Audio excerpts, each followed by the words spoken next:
Dans le laboratoire de l'Institut des sciences de l'évolution, Manon, doctorante, fait partie depuis 3 ans de l'équipe de recherche qui travaille sur les moustiques et notamment sur le Culex pipiens.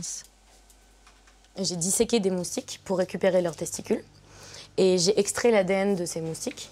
Et maintenant, je vais amplifier, donc c'est-à-dire créer artificiellement ce gène, en fait le reproduire à l'identique plein de fois pour ensuite pouvoir voir ce qu'il y a en fait dans l'ADN de ces moustiques. Leur mission, expliquer les bases de la stérilité entre un moustique mâle et sa femelle. L'équipe a découvert que ce mécanisme repose non pas sur le génome des mâles, mais sur celui de bactéries qui habitent les cellules de leurs testicules. Ça fait très longtemps qu'on connaît ces bactéries qui infectent les arthropodes et qui sont responsables de stérilité. En revanche, on n'avait pas du tout la moindre idée de savoir quel était le mécanisme moléculaire à l'origine de ces stérilités.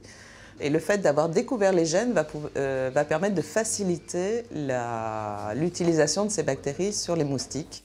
La connaissance de ces mécanismes permettra de lutter contre des maladies virales dont les moustiques sont les vecteurs. On est fasciné au niveau évolution qu'une symbiose entre un virus à l'intérieur d'une bactérie, à l'intérieur d'un moustique, soit à la base de cette stérilité. Et le moteur de notre recherche, c'est de comprendre l'évolution. Mais en plus, quand cette évolution, elle s'applique à la société et qu'en plus elle peut apporter des réponses à la société, eh bien on est encore plus heureux. Une fois publiés, ces résultats ouvrent des perspectives prometteuses pour diminuer le rôle des moustiques dans la propagation des virus tels que Zika, chikungunya ou dengue.